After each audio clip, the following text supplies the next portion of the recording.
Kasus hukum yang menjerat mantan Menteri Perdagangan, Tom Lembong, terus menuai sorotan publik. Meskipun tidak terbukti melakukan tindakan korupsi, Lembong tetap dijatuhi vonis pidana penjara. Keputusan ini memicu perdebatan sengit mengenai keadilan dan dugaan adanya motif politik di baliknya. Rekam jejak Tom Lembong sebagai sosok yang cukup berpengaruh dalam lingkaran ekonomi dan politik, serta kedekatannya dengan beberapa figur penting menjadikannya target yang strategis. Publik ini menanti perkembangan lebih lanjut dari kasus ini. Banyak berharap agar keadilan dapat ditegakkan secara objektif tanpa intervensi kepentingan politik yang dapat mencoreng integritas sistem hukum di Indonesia.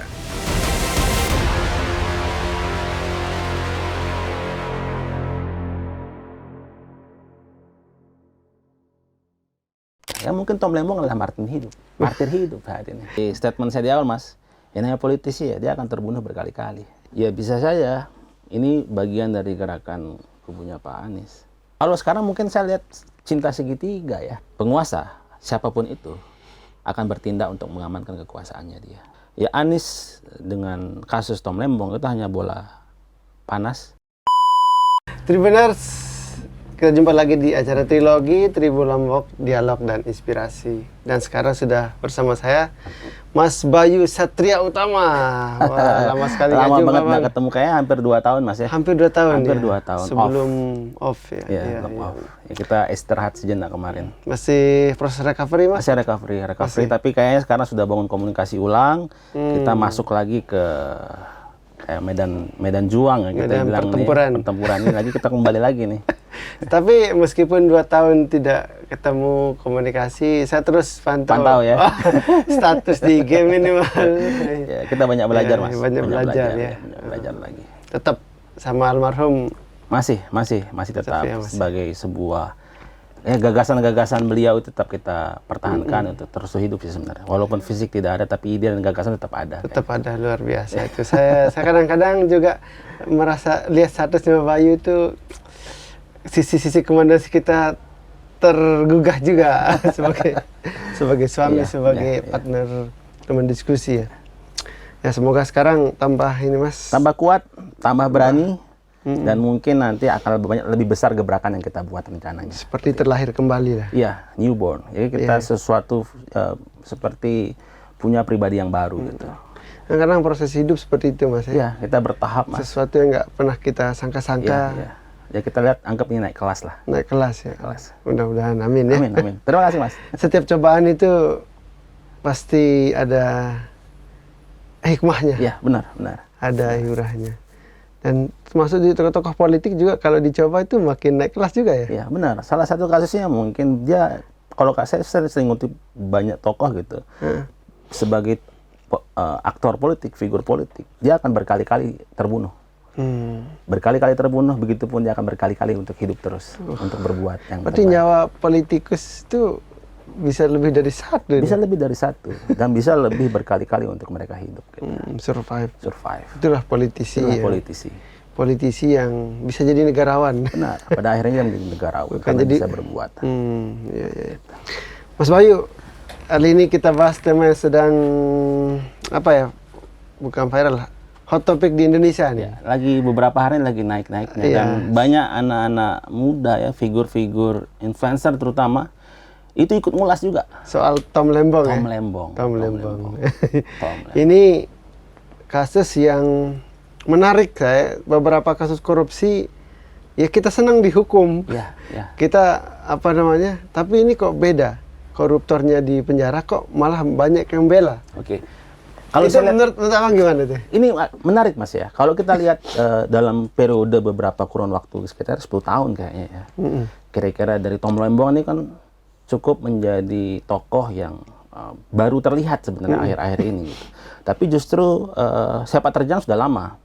Dari 2013 itu beliau sudah menjadi salah satu penasehat ekonomi dari Pak Jokowi sendiri kan, ketika menjadi gubernur pada saat di DKI. Pada saat periode pertama Pak Jokowi, beliau juga menjadi salah satu penulis yang cukup populer pidato dari beliau. Sampai ada dua pidato yang cukup terkenal, itu judulnya Game of Thrones dan Thanos. Itu cukup terkenal banget. Itu menjadi sebuah klise ya, atau mungkin gambaran tentang bagaimana ekonomi dunia pada saat itu. Itu pidato internasional. Internasional pada saat ekonomi World Forum pada saat itu. Jadi forum ekonomi global pada saat itu menjadi rujukan bersama dan menjadi sebuah catatan yang penting bagaimana peran seorang Tom Lembong berhasil menjadi perhatian pada saat itu. Sampai pada 2015-2016 berhasil diangkat menjadi Menteri Perdagangan pada saat itu, yang kasusnya ada pada saat ini, sampai menjadi Kepala BKPM 2016-2019, hingga pada akhirnya berlabuh juga kepada kelompoknya Pak Anies pada saat pemilihan presiden. Pak Anies juga dari awal itu dari kubu Pak Jokowi juga. Nah, ini yang jadi sedikit unik, Mas.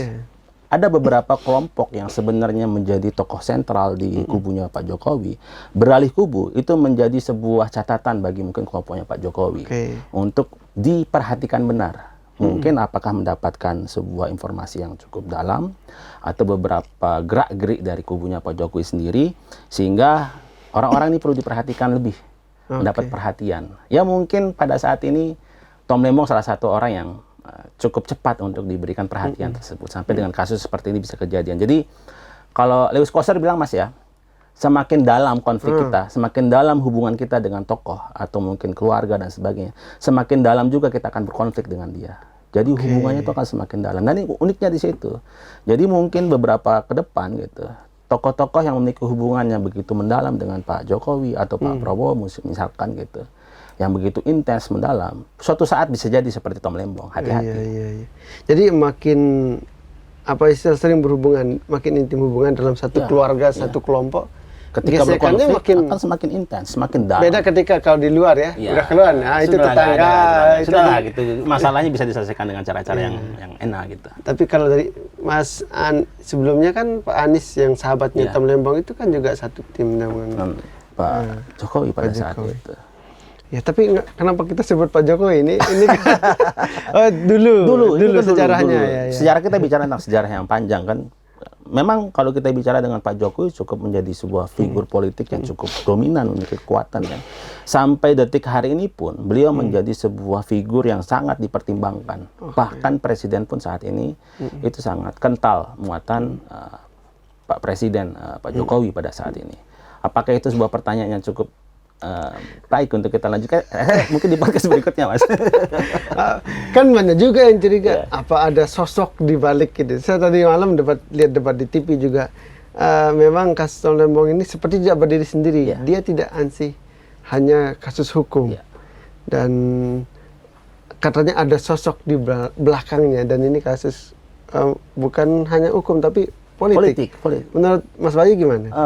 Mungkin kita perlu memberikan sebuah perhatian yang cukup besar untuk kasus hukum ini dengan cara-cara pandangan hukum tentu. Kita harus hormati peradilan yang sedang berjalan. Bahkan mungkin kalau memang tim dari Pak Tom Lembong ini masih belum ingin menerima sampai dengan posisi ingkrah nantinya, pasti ada jalur-jalur hukum yang perlu diperjuangkan. Tapi kalau banyak orang di luar sana berbicara tentang ini ada kaitannya dengan pemilihan presiden pada periode sebelumnya 2024 kemarin gitu.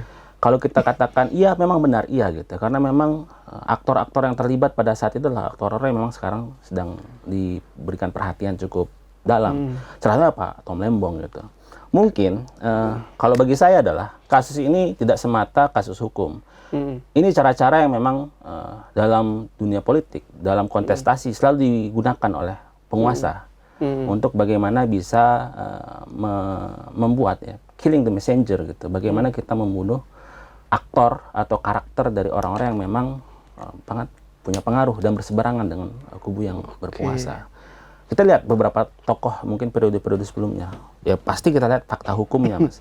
Tapi kalau fakta politiknya juga ada beberapa kasus seperti ketua Partai Demokrat sebelumnya, Anas Urbaningrum, dan yang lain-lain kasusnya yang kira-kira ada muatan politis yang sangat-sangat besar gitu.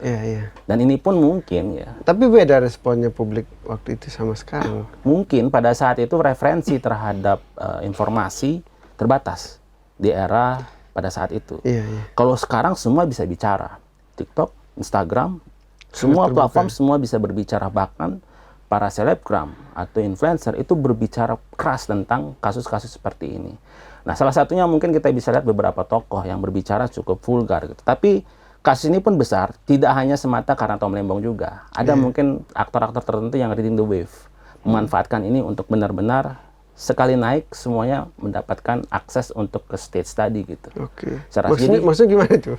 Jadi begini Mas, misalkan naik ke begini, panggung. influencer ini kan banyak mengambil beberapa isu yang potensial untuk dibahas di platform masing-masing gitu untuk mendapatkan viewers dan sebagainya gitu.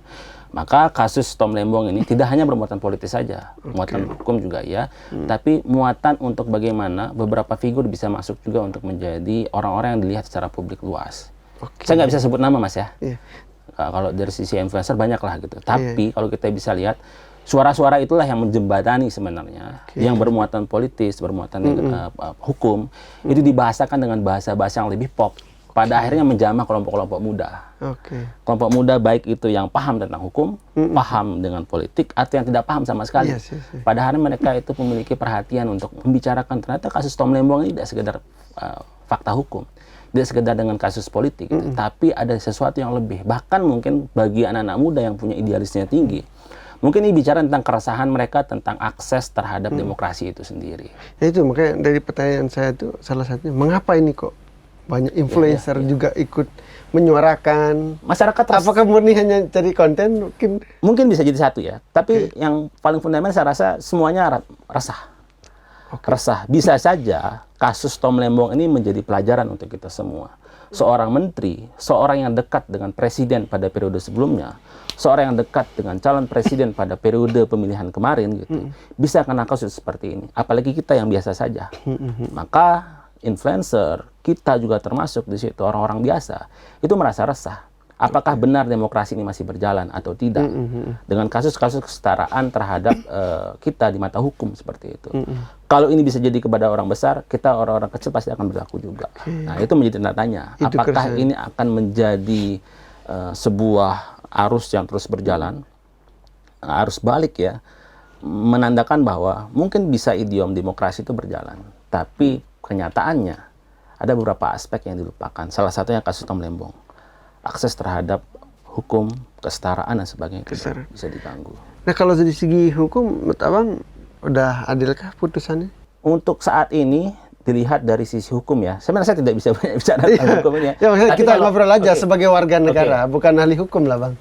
Saya rasa kalau kita lihat secara aspek hukumnya ya, sudah berjalan dengan banyak pembicaraan figur bicara tentang mens rea. Tentang bagaimana niat jahat itu, niat jahat.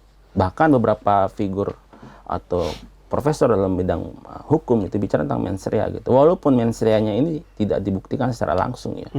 Mungkin secara administratif itu bisa dibuktikan bahwa ada kejanggalan terhadap administrasi itu sendiri. Tapi bagi saya gitu melihat fakta hukum ini sebagai alat. Alat untuk mendefinisikan apakah nanti aktor ini bisa disikat atau bisa dikontrol atau tidak. Bagi saya hukum ya alat politik. Alat politik. Pada akhirnya siapapun bisa mendefinisikan hasil dari kasus Tom Lembong. Jadi, terutama orang yang memiliki dominasi kekuasaan untuk mendefinisikan itu. Hukum sekarang bisa jadi alat politik. Sekarang apa sudah lama, Bang? Sudah lama. Sudah lama ya? Bahkan udah jadi budaya, Mas. Oh gitu ya. Maksudnya kayak gimana? Itu boleh diperdalam soal hukum dan sebagai alat politik ini.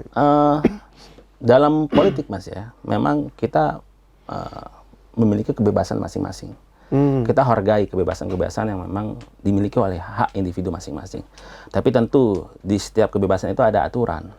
Nah, aturan inilah yang mengatur bagaimana kita untuk bermain dalam ruang lingkup medan tempur ini. Nah, biasanya gitu, hukum yang berlaku biasanya perwujudan dari bagaimana gambaran terhadap kekuasaan itu menafsirkan gaya hidup masyarakatnya. Maka tentu yang memiliki kuasa itu akan mengatur bagaimana tindak laku hukum itu akan berlaku. Contohnya mungkin, ya beberapa undang-undang mungkin bisa saja ditafsirkan atas dasar kekuasaan yang sedang berlaku saat ini. Jadi apa yang diinginkan oleh penguasa bisa saja ditafsirkan dalam bentuk hukum yang akan dilaksanakan pada saat masyarakat itu berkehidupan di negara ini. Itu dalam sebuah sistem, dalam kacamata analis politik, itu gimana? Itu bagus? Itu bagus apa tidak? Ini saya bicara Oke. sah atau tidak, bagus atau tidak, coba dijawab nih. Itu sah-sah saja, Mas. Sah-sah saja ketika dia tidak melanggar konstitusi. Konstitusi kita terbuka untuk bagaimana yang namanya kekuatan hukum itu selalu melihat bagaimana kesetaraan itu berlangsung. Tapi ketika kesetaraan tidak ada, maka perlu ditandatanya. Kan ada mekanisme untuk mengatur itu semua. Tapi ketika seorang penguasa yang dominan memiliki struktur di pemerintah negara, aktor negara dan non-aktor negara itu berlaku, maka hukum itu bisa dibuat. Nah, dibuatnya atas apa? Pengejawantahan terhadap keinginan dari penguasa. Yang mungkin sama seperti sejarah itu, seperti bahasa para penguasa. Begitupun hukum. Hukum ditafsirkan, dibuat, dan dibentuk, dan dijalankan atas dasar keinginan kekuasaan itu juga. Tapinya Mas, negara demokrasi itu mengatur tentang bagaimana peran masyarakat. Jadi, ya, yang namanya penguasa tidak serta-merta punya kekuasaan secara penuh. Ada masyarakat berperan di situ. Untuk apa? Untuk mengawasi. Tapi kadang masyarakat ini pun dibentuk oleh penguasa untuk ikut di gerbong itu. Banyak sekali produk-produk hukum yang ditolak sama masyarakat, termasuk mahasiswa. Dari revisi Undang-Undang KUHP, kemudian KPK itu, dan itu menimbulkan konflik. Nah, apa itu juga berarti mencerminkan keinginan penguasa itu? Itu bentuk perlawanan sebenarnya, gerakan dari masyarakat sendiri ya. Termasuk kasus Tom Lembong. Mungkin kasus ini akan menjadi sebuah bola salju, Mas. Menjadi satu kasus, mungkin kita lihat martir ya. Martir hidup. Yang akan dimanfaatkan oleh kelompok tertentu untuk mengangkat ini sebuah kasus. Bisa tersambung dengan kasus-kasus yang lain. Seolah-olah rezim atau penguasa saat ini itu bertindak dan berlaku tidak sebagaimana mestinya dalam sebuah negara demokrasi. Nah, peran negara itu akan dibatasi oleh masyarakat, gerakan-gerakan yang dibentuk oleh saya. Sebelumnya ada Indonesia Gelap, dan sebagainya. Itu kan gerakan masyarakat yang berusaha untuk menjaga agar negaranya tidak melakukan kekuasaan di luar wewenangnya mereka, terutama kekuasaan eksekutif. Seperti itu. Jadi ini Ansih lihat satu gerakan yang sama gitu. Ada kelompok-kelompok berkepentingan sebenarnya yang memanfaatkan isu-isu tertentu untuk menjadi martir. Ya mungkin Tom Lembong adalah martir hidup saat ini. Siapa kelompok tertentu? Bisa jadi kelompok-kelompok yang berseberangan dengan pemerintah, atau bisa jadi kelompok yang sebenarnya ada dalam pemerintah. Yang sedang bersiap di 2019. Atau kelompoknya Tom Lembong, Mas Anies? Bisa jadi memanfaatkan momentum ini untuk meraup perhatian publik bahwa mereka ini masih mengudara, masih memiliki kubu, masih memiliki kekuatan, basis massa yang kuat, bahkan memiliki pengaruh di masyarakat, baik itu secara di udara ataupun di masyarakat secara utuh. Kalau kita lihat gerakan kelompok dari Pak Anies itu masih kuat, masih mengudara, masih memiliki konten yang kuat gitu. Dan di masyarakat di akar rumput juga kuat. Apakah mereka akan bersiap-siap di 2029? Bisa jadi. Atau bisa jadi kelompok yang saat ini berada di pemerintah. Itu ada beberapa kelompok di sana. Ya saya nggak perlu sebut Mas ya. Yang saat ini anteng tidak berbuat sesuatu yang cukup membuat perhatian publik secara negatif. Intinya bekerja saja. Kalau ada isu-isu negatif ya jangan dibahas. Yang salah satu tokoh muda lah. Siapa itu? Saya nggak tahu. Analisnya saya nggak tahu. Tokoh muda yang memiliki potensi yang cukup di 2029 saya rasa. Iya mau datang ke Pornas ini atau? Salah satunya. Ini baliho pasangan sudah ada besar banget ya. Iya. Sebelum jawab kesan politik ya. Siap. Menurut, ini ya apa ya?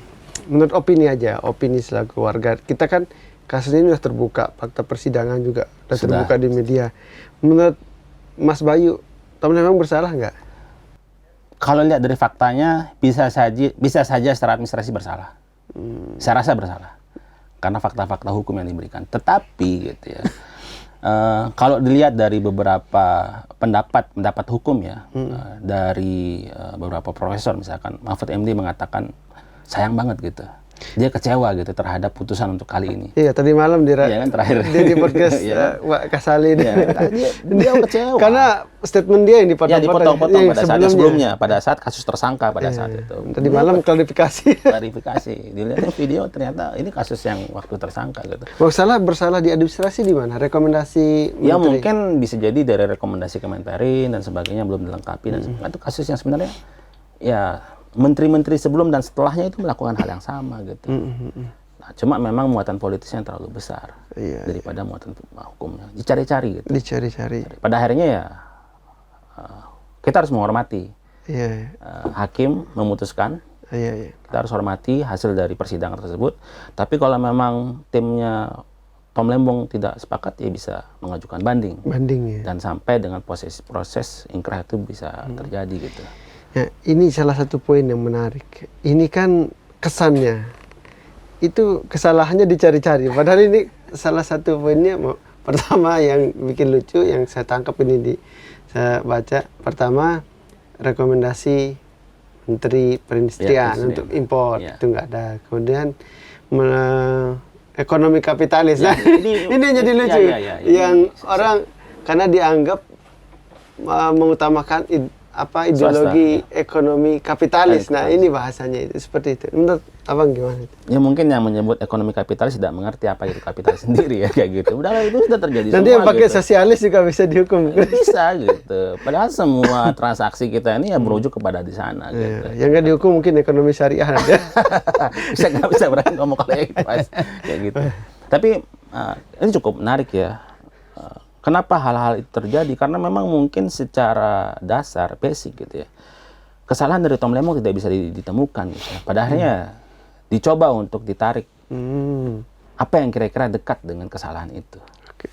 Itu yang membuat mungkin pada akhirnya banyak yang beranggapan dibuat-buat.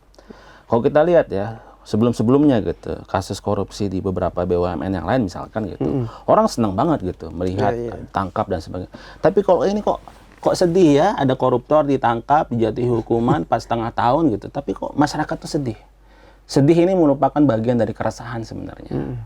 Bagaimana melihat bahwa, oh jangan-jangan rezim ini bisa saja berlaku hal yang sama untuk berikut-berikutnya.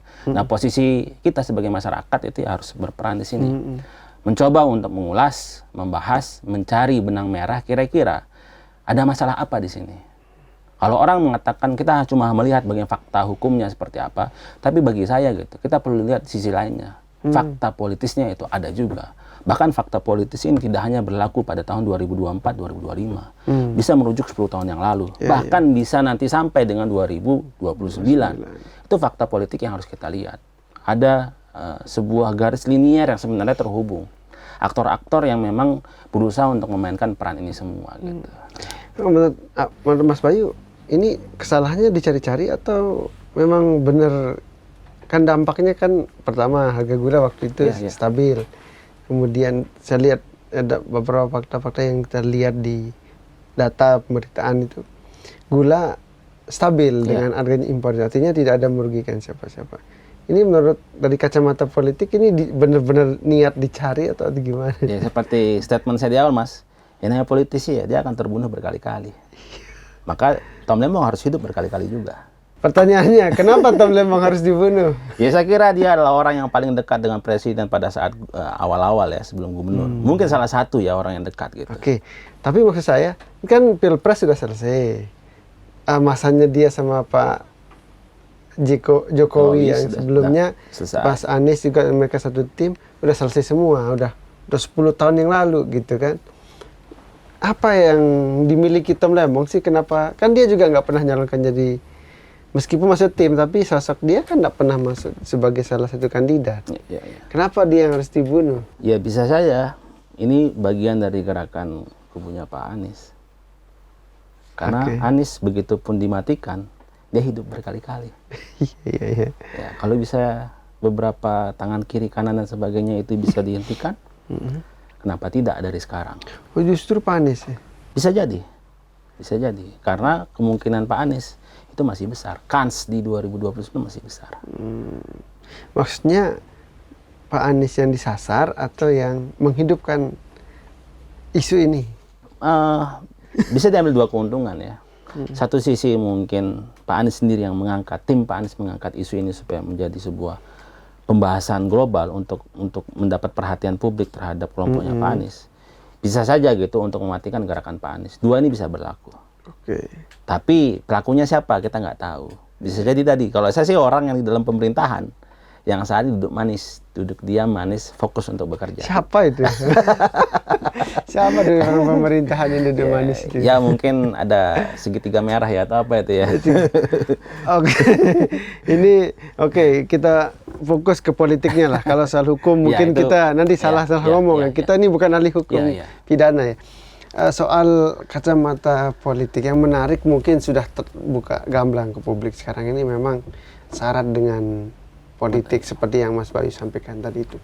Tapi bacaan Mas Bayu ini kemana sih isu ini akan digoreng gitu kan? Ke pilpres berikutnya kah? Atau ada orang-orang yang tadi disebut potensial maju 2009 atau gimana sih? Untuk analisa teman-teman. Saya kira tentu di politik itu peran seorang figur itu sebenarnya dibangun tidak hanya pada saat persiapan ketika pilpres atau kontestasi politik elektoralnya berlangsung. Justru jauh-jauh hari sebelum itu berlangsung, kita sudah bersiap. Biasanya seperti itu. Apalagi nasional gitu. Ketika ada akses, ketika ada momentum untuk digunakan, mempersiapkan, atau mungkin merusak tim sebelah gitu, ya lakukan saja. Ya mungkin itu yang sedang dilakukan oleh kubu-kubu tertentu untuk mempersiapkan pada saat 2029 nantinya gitu. Apakah nanti akan terutama sih kelompok muda ya, yang mencoba dicerdaskan, diedukasi bahwa aktor-aktor politik adalah aktor-aktor yang memang harus bersih dari muatan-muatan kaitan dengan kasus hukum, terutama korupsi. Nah itu mungkin coba untuk diedukasi saat ini oleh beberapa figur, sehingga aktor-aktor yang dekat dengan kasus-kasus hukum itu menjadi sebuah catatan penting untuk tidak menjadi referensi pada saat 2029. Nah mungkin untuk kasus Tom Lembong, bagi saya gitu ya, ini hanya permulaan saja. Permulaan untuk melihat kasus-kasus besar lainnya yang akan diungkap, yang bermuatan politis. Kalau bermuatan hukum, ya biasalah, semua itu akan senang. Tapi kalau dia bermuatan politis, tentu nantinya ini akan menjadi sebuah catatan. Akan ada Tom Lembong berikutnya, martir berikutnya, yang akan dikorbankan, yang akan dimainkan untuk persiapan di 2029. Apakah penguasa di dalam kekuasaan atau di luar kekuasaan itu sendiri? Kita bisa lihat. Dan ini dari tahun ke tahun sudah berjalan biasa. Bahasanya terlalu berat, Bang. Ini coba boleh diterjemahkan. Saya seperti menakut-nakuti aja ya kayak gitu ya. Ya sederhananya sebenarnya ya kalau memang ada aktor yang bagus berada di satu rezim yang sama, ya kita hidupkan, berikan dia panggung. Oh gitu. Tapi kalau dia tidak berada di panggung yang sama, dia tidak berada di rezim yang sama, ya ngapain dikasih panggung? Bungkam saja. Sekuat itukah pengaruh Tom Lembong sehingga harus dimatikan? Kalau isu ini beredar secara nasional, saya rasa dia cukup menjadi sentral figur yang cukup diperhatikan. Apakah secara langsung atau dia dekat dengan sentral figur yang lain? Pak Anies misal. Iya. Seperti itu. Kan yang orang yang pertama menyuarakan yang paling depan kan Mas Anies. Ya. Karena sahabatnya. Ya. Sebagai bentuk tanda perhatian Pak Anies kepada orang-orang yang paling dekat terhadap yang memperjuangkan dia pada saat itu. Saya rasa Pak Anies cukup elegan memberikan sebuah positioning pada saat itu. Berada pada bagian terdepan untuk membela timnya pada saat itu. Ya walaupun saat ini juga beliau mungkin akan tetap berada di gerbong yang sama. Dalam menjaga kasus ini untuk tetap bisa diawasi oleh seluruh lapisan masyarakat gitu. Ya. Nah, maksudnya tadi menarik orang-orang siapa yang diuntungkan dalam kasus ini. Ada kalau Mas Bayu lihat ada 3 kubu saya lihat. Satu kubu yang diam, entah siapa itu.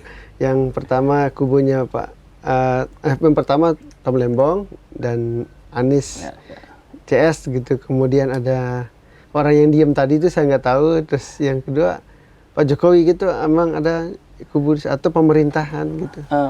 Kalau sekarang mungkin saya lihat cinta segitiga ya. Cinta segitiga? Iya, cinta segitiga seperti anak SMA ya. Cinta segitiga entah siapa nih? Coba satu nih. Satu. Siapa? Ini ya penguasa sekarang. Penguasa Pak Prabowo berarti? Oh pasti. Terus? Ini kan memiliki struktur yang kuat. Pak Jokowi berarti ada Pak Jokowi pasti dengan strukturnya sendiri. Dan siapa satu lagi? Ex-presiden kita. Ex-presiden. Ini kan Pak Jokowi ex-presiden juga. Presiden ke-6. Oh, presiden ke-6. Oh, berarti sebelum Pak Jokowi. Ya. Oh iya, siap. Pak SBY kan sebut. Ini kan harmonis sekali ya kita lihat saat ini. Iya. Nah, kita nggak pernah lihat sesuatu hubungan yang rasa-rasanya harmonis itu pasti ada persaingan di dalam. Ini kita nggak debat soal hukum kan? Iya, ini iya, bacaan, analisis. saja gitu. Berarti Pak Prabowo, Jokowi, dan SBY. SBY. Oh, ini dua mantan presiden dan satu presiden. Sekarang gitu. Oh, iya.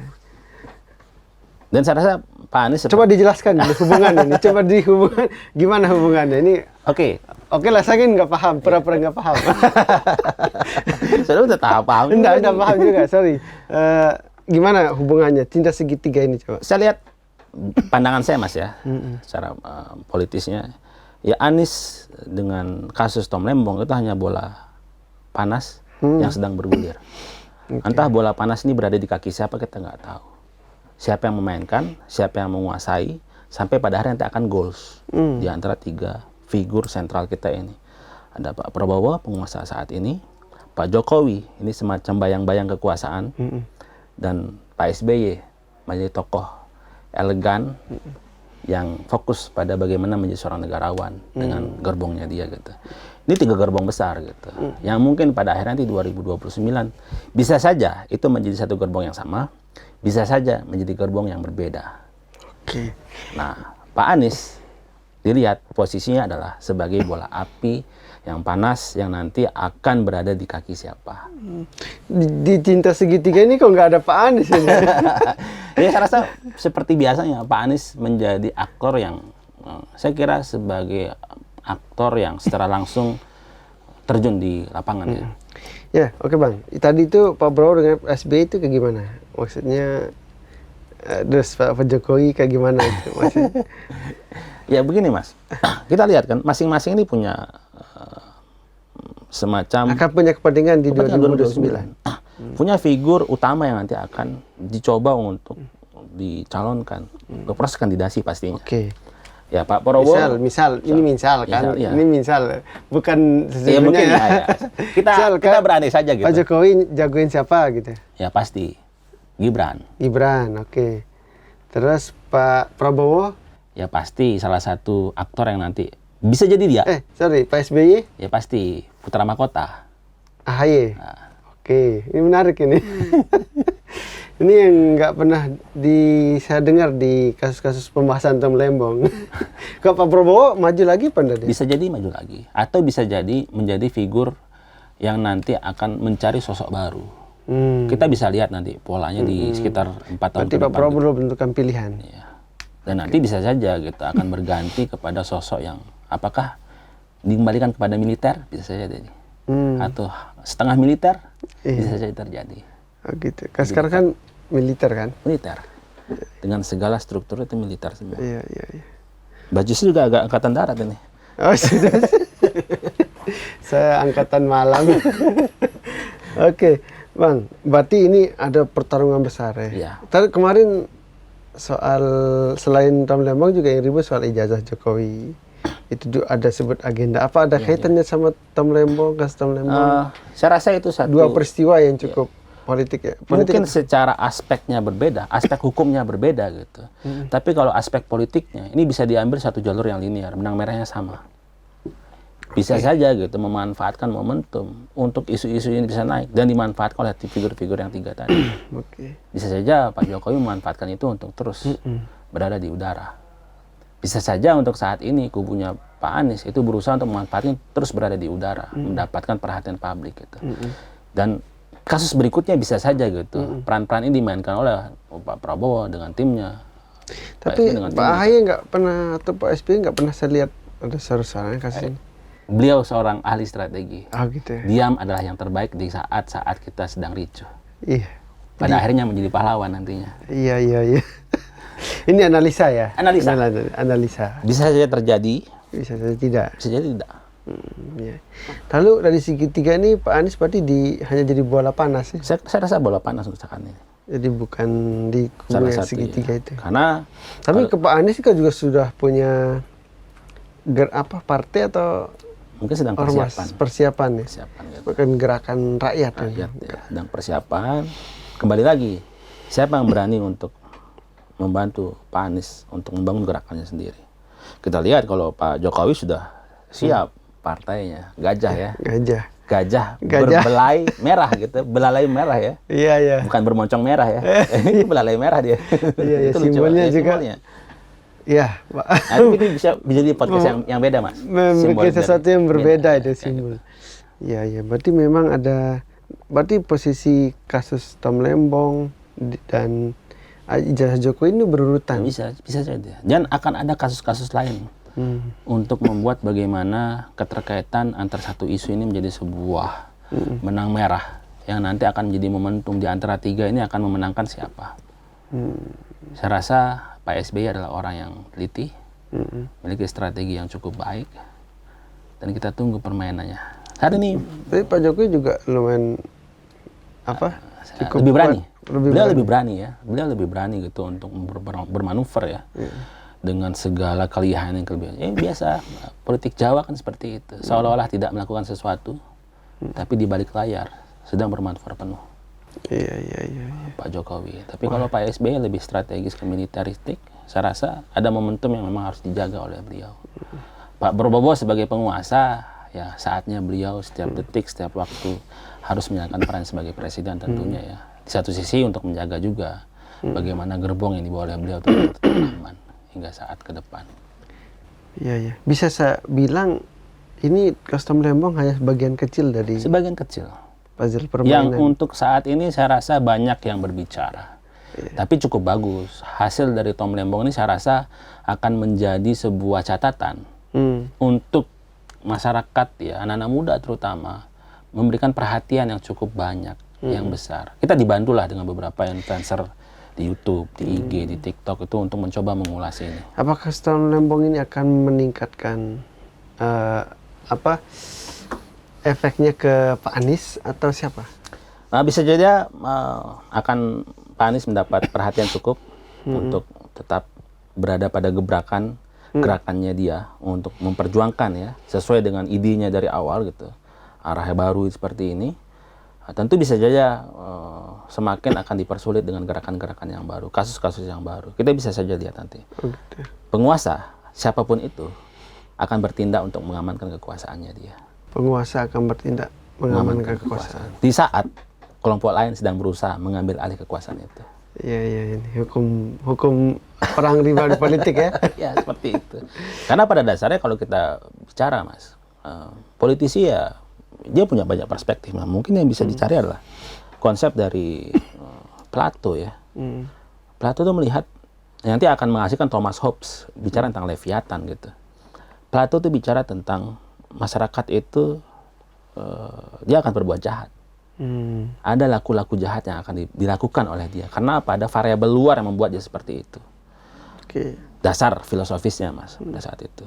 Muncullah tulisan seorang Thomas Hobbes bicara tentang Leviathan. Bagaimana negara itu harus kuat. Negara itu bertindak atas kekuasaannya dia, kayak begitu.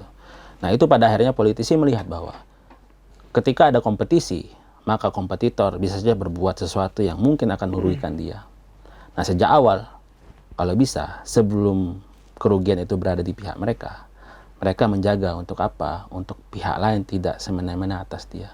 Begitupun terjadi saat ini dengan Tom Lembong, dengan rezim entah siapa itu, dan beberapa aktor berkepentingan, baik itu aktor negara maupun aktor di luar negara. Tapi kembali lagi, sosok Tom Lembong ini sebesar-besar sih pengaruhnya? Saya rasa dia sebagai martir saja. Tidak terlalu besar? Tidak terlalu besar. Hanya sebagai fasilitas untuk bagaimana mengangkat isu ini lebih ya. Tinggi ya. Oke. Memang kalau bicara sama orang analis politik beda sama analis hukum ya. Kita ini kan tidak berdebat benar salah kan. Ini kemungkinan ada apa di balik itu kan. Kemungkinan yang kita berusaha menguak sesuatu yang tersembunyi. Menguak sesuatu yang tersembunyi adalah sesuatu yang memang bisa saja terjadi, bisa saja tidak. Kemungkinan ini. Ya kita lihat saja prosesnya nanti. Tapi Mas Bayu, ini kan politik 2029 masih lama. Masih lama. Ini kan Pak Presiden yang baru ini baru saja. Ini masih harusnya kok cepat sekali startnya gitu permainan ini. Kenapa di 2009 ini kok seolah-olah dari beberapa kasus yang kita amati selalu dikaitkan sama politik, kasus hukum terutama. Ada banyak kasus hukum termasuk ijazah itu juga jadi polemik. Itu 2009 masih jauh. Katakan masih jauh, Bos. Ini udah pada start gitu. Kenapa itu, Bang? Tahun ini sebelumnya kan nggak pernah terjadi. Biasanya tahun ketiga atau Karena akan ada kompetisi besar, Mas. Akan ada peralihan rezim yang cukup sentral pada 2029. Ini seolah-olah rezim lama akan digantikan oleh rezim baru. Dari kelas yang lama akan digantikan kelas yang baru. Atau mungkin ya kita bisa katakan ya generasi lama itu akan digantikan oleh generasi baru. 2029 akan banyak anak-anak tokoh muda. siapa generasi lamanya itu? Di Yang ini tadi. ya? Pak Prabowo masih lama ya? Ya, lama. Beliau udah 80 ya? Ya, dari 80. Kemudian Jokowi, Ya. Nggak Ini kan mungkin lagi ya? generasi lama. Pak SBY. SBY generasi lama. Lalu generasi barunya siapa? Mas Ya. Bayu? Ya, kalau kita bisa lah, Mas. Atau saya? Ya bisa jadi, Mas. Kita nggak pernah tahu kemungkinan, Mas. Ya. Iya, iya. Tom Lembong itu 2013 itu menjadi penasihat ekonominya. Iya. Tiba-tiba menjadi kepala BKPM 2016-2019 dan menjadi co-captain untuk pemenangan. Kita nggak pernah tahu. Kita ada nama tadi. Ada nama Pak Gibran. AHY, ada Mas Gibran, dan tokoh-tokoh muda yang lain nantinya. Anies? Saya rasa masih kalangan lama ya. Oh gitu. Tapi masih punya pengikut di kalangan generasi yang baru gitu. Iya. Karena idealismenya dia. Kalau Puan dan Puan saya rasa sudah harus digantikan yang lebih baru ya. Mungkin tapi kalau PDIP beda case, Mas ya. Oh beda lagi. Beda case. Kalau PDIP beda case. Karena memang ada terah yang harus dijaga di situ. Menarik ini. Itu bisa Menjaga kandang banteng. ya PDI ya. PDI. Kalau itu kan akan beda, Mas. Itu kan bagus nanti bagaimana menjaga kandang banteng dibandingkan dengan menjaga kandang gajah. Yang warnanya sama-sama gitu kan. Itu menarik banget, Mas. Menarik juga ya. Iya. Bagaimana sama-sama menjaga gitu. Iya. Mana yang lebih kuat, banteng apa gajah ini? Saya rasa ya karena bantengnya sini sudah berumur ya, Iya. lebih wise. Lebih wise. Ini gajahnya ini masih umur sebulan, Mas. Jadi masih suka main. Iya, tapi bantengnya berpengalaman, Bos. Iya, berpengalaman. Lebih bagus juga sih, Pak. Ada PSI dengan logo baru gajah ya. gajah. Awalnya saya lihat ya terus terang lucu, tapi lama-lama mirip. kalau head to headnya bagus juga jadi filosofinya ya. Cocok lah. Belalai merah. Lalai merah, ya. Kita serahkan lah ya, gitu-gitu udah pada dewa yang merumuskan itu. Jadi awal kita lihat lucu kayak produk, tapi benar juga filosofinya gajah. Termasuk disebut sama Pak Prabowo, kok bisa memahami isi hati saya. Saya cinta gajah kan. Keren. Oke, yang generasi muda tokohnya AHY, Gibran. Atau ada alternatif lain nantinya yang menjadi Ganjar enggak di. saya rasa akan susah untuk Ganjar kembali naik dalam pentas di 2029. Kenapa, Mas? Pertama, dia tidak punya panggung yang cukup baik ya. Di saat satu sisi PDIP sedang fokus untuk memperbaiki internal mereka. Pasca kader terbaik mereka justru memilih untuk memboikot PDIP itu sendiri gitu. Ya, saya rasa PR besar untuk partai kader ya, PDIP sebagai partai kader, partai ideologis itu berbasis ideologis. Mereka harus berbenah-benar terhadap bagaimana kepartian mereka gitu. Kalau tidak diperbaiki maka jangan harap banteng akan galak seperti dulu. Seperti itu. Pak tokoh kayak Pak Mahfud Sudah. ini prediksi ya, sudah. Ya, akan Tapi kan banyak juga yang bisa saja, kansnya bisa saja untuk diberikan panggung lagi ya. Tetapi kalau kita lihat gitu, ya rasa mungkin beliau-beliau adalah negarawan semua gitu. Mungkin sudah waktunya untuk memberikan ruang kepada anak-anak yang generasi yang lebih muda ya. Yang kira-kira akan lebih berani, lebih baik membawa Indonesia ini akan seperti apa gitu. Iya. Lebih wise gitu. Seperti memberikan akses terhadap AHY mungkin, Gibran, atau alternatif Siapa yang ketiga? masyarakat yang nanti akan melahirkan mungkin ada figur muda yang Gerakan. di luar pemerintahan mungkin Di nanti akan luar. bisa. Nah, salah satunya mungkin adalah Ada kejutan politik lah. bisa jadi kekecewaan masyarakat atau gerakan yang terjadi di masyarakat terhadap bagaimana tingkah laku pemerintah itu akan menghasilkan gerakan. Nah, bisa saja gerakan ini yang menghasilkan sebuah alternatif pilihan. Mr. X ya. Mr. X untuk apa? Alternatif pilihan dari kelompok yang baru yang dekat dengan masyarakat yang mungkin bisa menjadi pilihan alternatif di 2029. Artis bisa jadi, perempuan bisa jadi. Kita nggak pernah tahu. Iya. Dari media banyak banget. Iya banyak ya. Ya. Tapi siapa dari media yang pernah berhasil? Agak jarang. Suka nanya aja lah kita. Ya kita ini masih panjang. Panjang. Ya, jadi ini catur politik yang sudah diprediksi ini, Bang. Ya. Ini bisa jadi yang cinta segitiga tadi itu, bisa jadi di luar itu juga bisa ngambil momentum. Ya. Berarti ini kalau Abang bilang tadi pergantian rezim, dan apakah benar-benar generasi lama ini akan hilang dan benar-benar generasi baru ini yang akan memimpin Indonesia? Prediksi SIDEP. Saya rasa untuk aktor lama, generasi lama, tetap akan memiliki pengaruh di balik layar sebagai kekuatan yang secara membayang-bayangi aktor-aktor yang di depan stage, Kingmaker, kingmaker dan sebagainya gitu, yang nanti akan memfasilitasi bagaimana negara ini mau dibawa dan sebagainya gitu.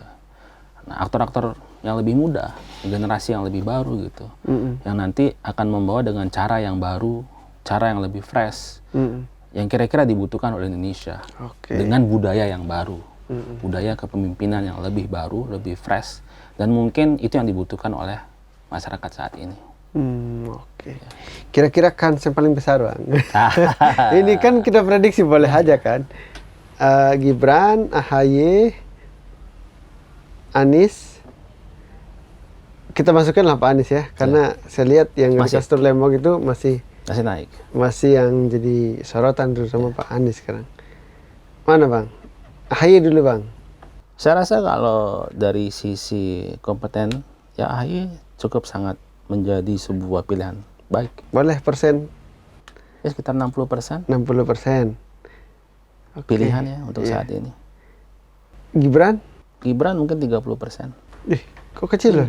Saya rasa karena banyak beberapa sepak terjang Mas Gibran yang rasa-rasanya mungkin perlu banyak perbaikan dari sisi komunikasi, peran secara langsung gitu. Bukannya dia di Gajah, kandang Gajah atau di mana? Ya, mungkin sama kandang ada Pak Gajahnya Jokowi yang kita tahu begitu powernya kuat banget. Ya kita pernah saksikan ya kekuatan dari PDIP yang begitu besar, tumbang begitu saja.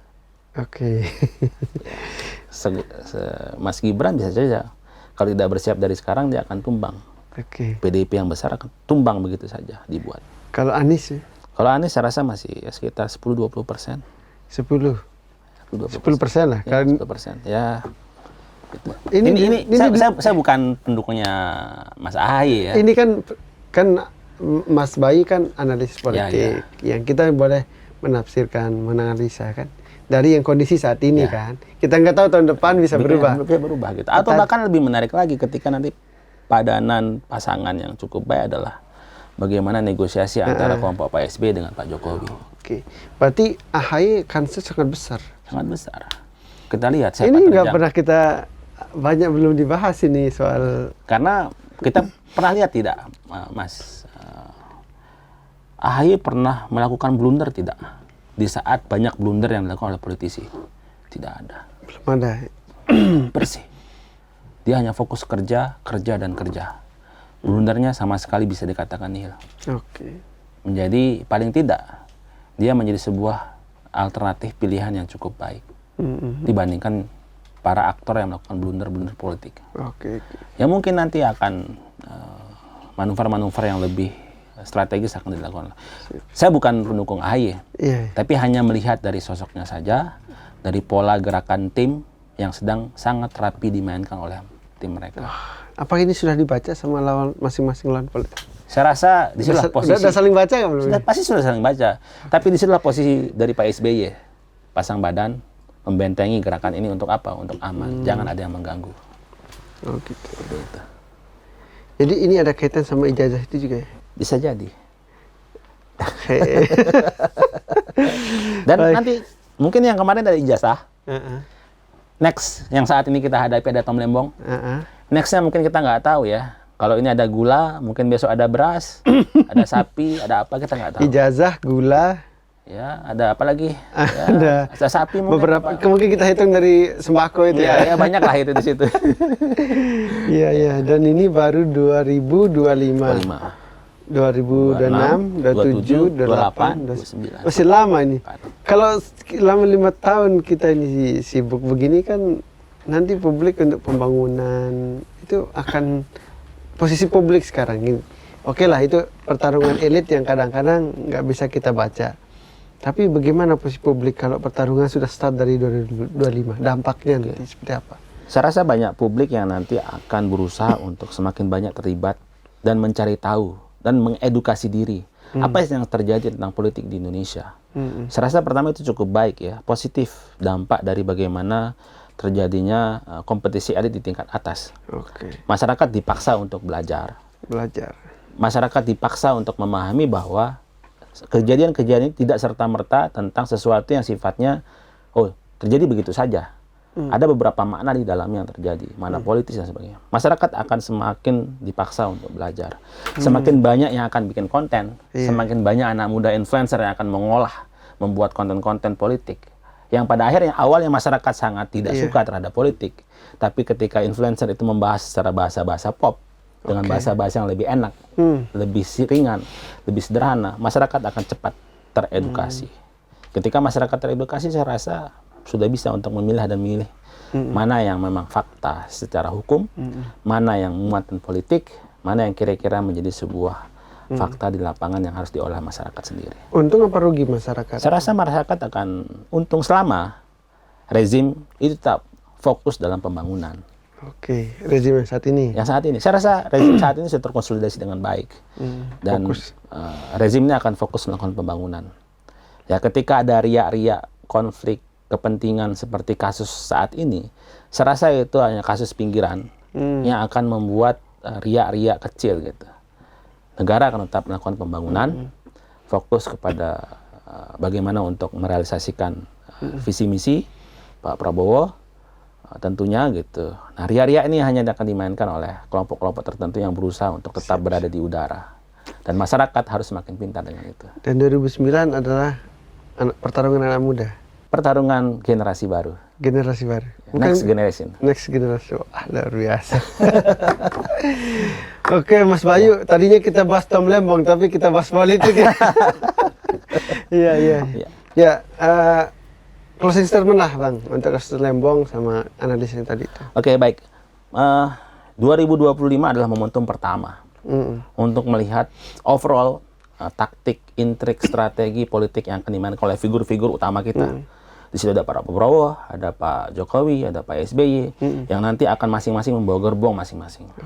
Akan ada turbulensi tentunya di tengah-tengah ini, tapi masyarakat harus semakin pintar melihat dinamika ini, tidak hanya dilihat sebagai sesuatu yang mungkin dikatakan negatif, tapi justru harus diambil positifnya bahwa negara berlangsung berdasarkan terjadinya dinamika tarik-menarik antar kepentingan, dan masyarakat harus bisa memilih itu semua. Dan saya rasa generasi baru kita, generasi baru dalam kontestasi politik ini, itu harus semakin memberikan dampak positif. Meskipun ya generasi lama kita banyak yang mengajarkan cara-cara yang kurang baik lah gitu. Tapi kita generasi baru itu harus menunjukkan politik itu elegan. Politik itu elegan. Siap. Terima kasih Mas Bayu. Siap. Analisanya di luar prediksi ya? di luar prediksi BMKG. Kita bahas Tom Lembong. Larinya ke kita yang bahas lain ke ya. Pilpres ya. Menarik memang, antum adalah analis politik, bukan pakar hukum. Bukan ya? pakar hukum, saya bukan pakar hukum. Ya, Tribuners, itu dia perbincangan saya dengan Mas Bayu Satria Utama, analis politik dari Makara Strategi. Ya, jago strategi ya. Nanti kita uji strategi bola. Oke, siap. Kita jumpa lagi di edisi trilogi berikutnya. Assalamualaikum warahmatullahi wabarakatuh. Waalaikumsalam. Thank you.